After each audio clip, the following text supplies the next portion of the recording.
T-Dog, J-Boy, and me, I'm Lugs. Our pride and joy is pumping our mugs.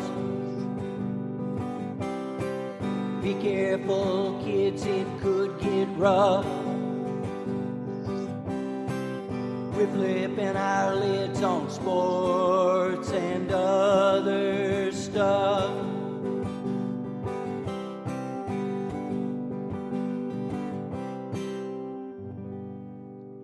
Welcome to Sport Weasel Central. I'm Lugs. I'm J-Boy. And I'm T-Dog. Yes, sir. That's right. We are the people who put the word odd in podcast. So, here's what we got. Indiana does it again. Huge match next week. NFL Week 10. Kyler. Brees gets injured, and gosh, there's so much more. First up, we're running out of superlatives for these IU Hoosiers. Now ranked number 9 will face number 3 Ohio State this weekend. Best start since, I don't know, forever anyway. Fun to watch, and the best name in college football, wideout, Ty Freifogel. We first welcome into the broadcast booth Don Fisher's partner. You know him, you love him, Mr. T-Dog. Take it away on the Hoosiers. You know, the offense wasn't completely clicking to some degree.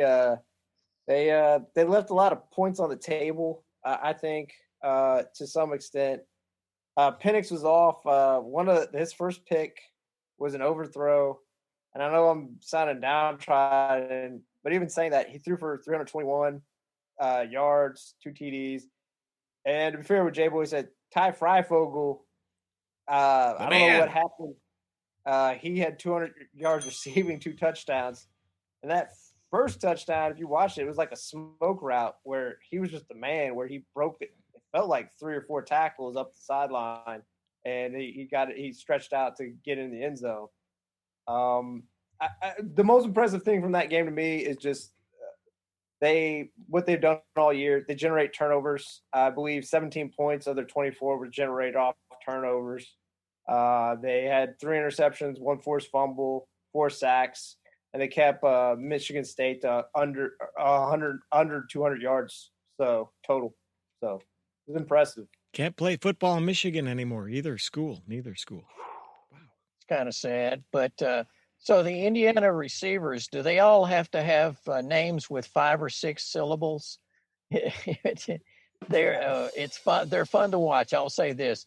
Their defense is really, I mean, Penix is good on offense and Freifogel and those guys, but their defense keeps them in these games. So I don't know how they'll fare against Justin Fields, because I don't think they've faced a quarterback yet of this sort of talent and an offensive line with this kind of talent.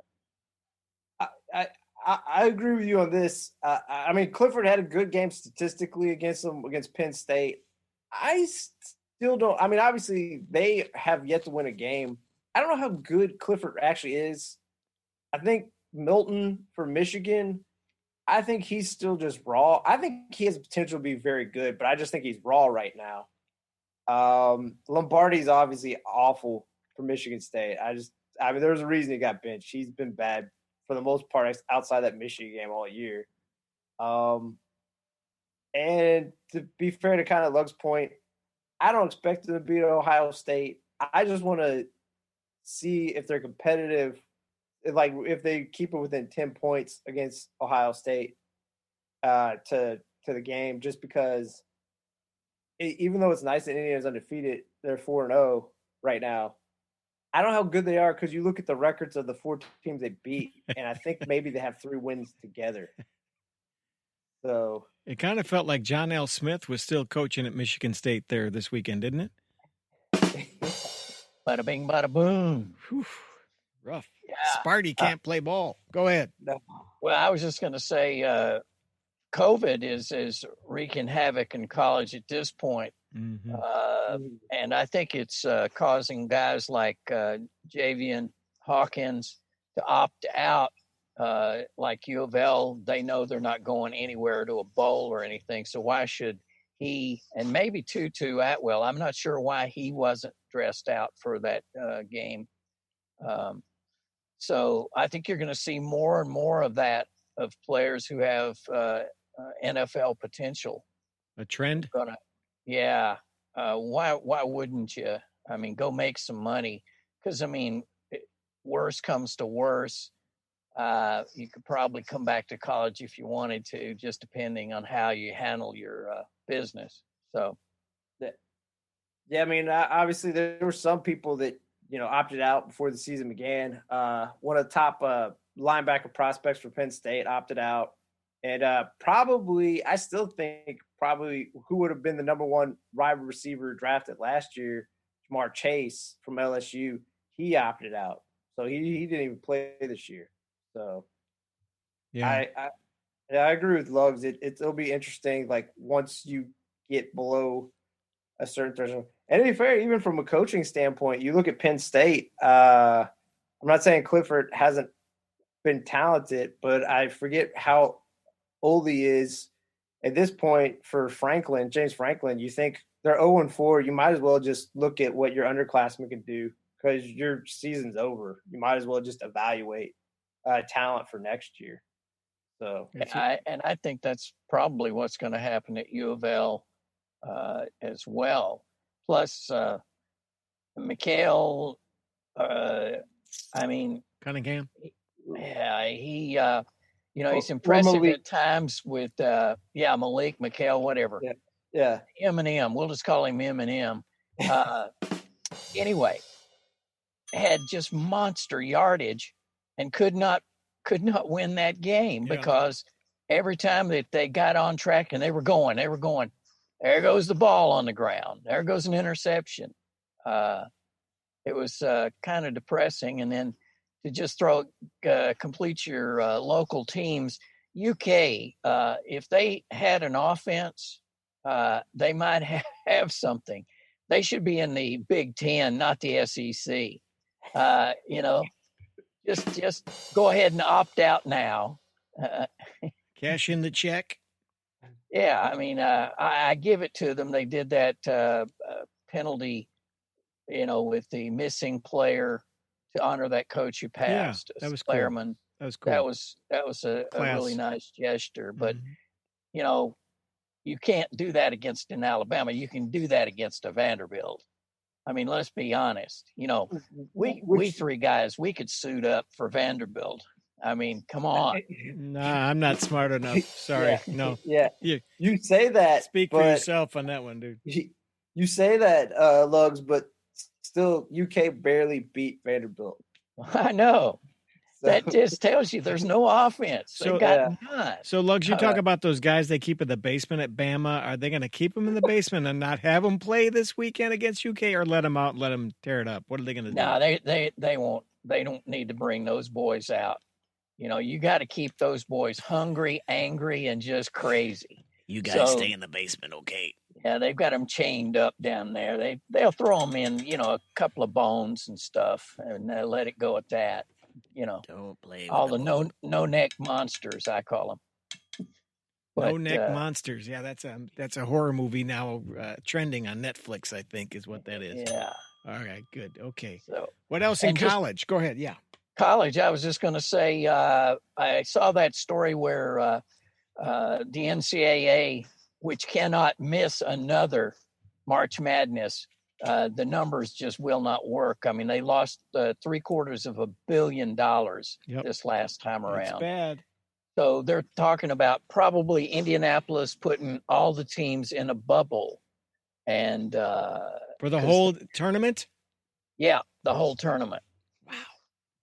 So I saw where their insurance for last year only paid them $250 million, and they had essentially $1 billion commitment to TV, or TV had paid them $1 billion for the rights, and so this time it's down to $850 million, but that's what they would have to rescind or lose. So anyway, they got to figure it out, and that's just the men's. I don't think the women's. I don't think they'll have one at this point, but who knows? But you're assuming everybody makes it to March to begin with, and that's looking doubtful at this point with basketball. To me, yeah, particularly when you just had a week of NCAA football where just I don't know how many games in total, but there was at least 4 SEC games that were canceled. Yep. I think there was a total of 15. I saw that. I guess that's Division 1, 2, and 3. Well, Ohio State's game against Maryland was canceled. So Alabama was supposed to play LSU, which was canceled. Mizzou was supposed to play Georgia, which got canceled. So Yeah, some of the higher level games that got canceled. Just to get back to football for a moment. So Liberty, I hadn't paid any attention to, but they're beating everybody. Their coach is Hugh Freeze, man. He had more violations against him than any coach in history. And now the last I heard was he may be taking over at Michigan. They're going to get rid of Harbaugh and bring in Freeze. Whoa. Are you kidding me? Yeah. A couple of things that kind of go weird. Liberty is, of course, that's Jerry Falwell's founded institution. And then Jim Harbaugh still has a year left till 21. So how's that going to work for him? Oh, and I'm Gotta get rid of him. At South Carolina, Muschamp. They just got rid of him. Mustache. They have to pay him $15 million, and this after they've asked all the staff at University of South Carolina, including tenured teachers, to take pay cuts, and yet they give him $15 million. You know, that lets you know where we are in sports in America. Well, the man couldn't win at Florida with like a real recruiting base, right? And then they pay him all this money to go to South Carolina, and he couldn't. Why did they think he would win there with a, less recruiting base? Right. I mean, South Carolina's never, who've they ever had? Not since the old ball coach. Good. Yeah, Spurrier. Spurrier was actually good there. But to be fair, there is a huge disparity in the quality of head coaching from Spurrier to that of Muschamp. Spurrier, you think so? Legitimately helped. He was great at Duke, and he built that up during his tenure there. And then he left to Florida, and Florida, for the most part, was a mess, and he built it into a national powerhouse. So to compare Muschamp to Spurrier, not that you were, but it's like they're not even in the same category. Muschamp, at best, was a solid defensive coordinator. I don't even think it was a great defensive coordinator. So, and see, I think of Spurrier as the Yogi Berra of college football. I mean, some of his quotes, good ones. Like when he said about Alabama, they have lots of books in the library, and some of the pictures have been colored in. Those are classic. I mean, classic lines. Well, didn't he also call? Didn't he call Florida State Free Shoe University? Oh yeah, well, yeah. So. All right, is that enough on the college game, boys? I believe it is. Okay, I heard this. I didn't make it up, and I'm going to take ownership. That end-of-game touchdown pass Kyler threw is known as the Hail Murray. Oh, I like that. To DeAndre Hopkins. Marketing. Huh? Was that Hopkins? Was that great or what? Yeah. Well, I mean, obviously, heck of a game. The Hopkins trade has proven to move them right up into contention. I mean, Texans, you got to put a question mark behind that now. They've got nothing anywhere, so Hopkins has to be happy. I just saw an interview with what's his name, Buda Baker. Yeah. And he was talking about how he has the parking space next to Hopkins, and he thought he was cool with a Lexus, and Hopkins come tooling in a Ferrari. So must have gotten that since the weekend. Yeah, I just love that game because like it just I think Lugs pointed it out a while ago. It just shows you like how it just feels like as fun as this year in professional football has been. It's just going to get better because just you look at like what the quarterbacks have evolved into, like just the pure athleticism of Josh Allen and Kyler Murray on display at the pro level. I mean. Kyler Murray, I'm not even going to get into the passing numbers. Kyler Murray had 61 yards rushing, 2 touchdowns rushing.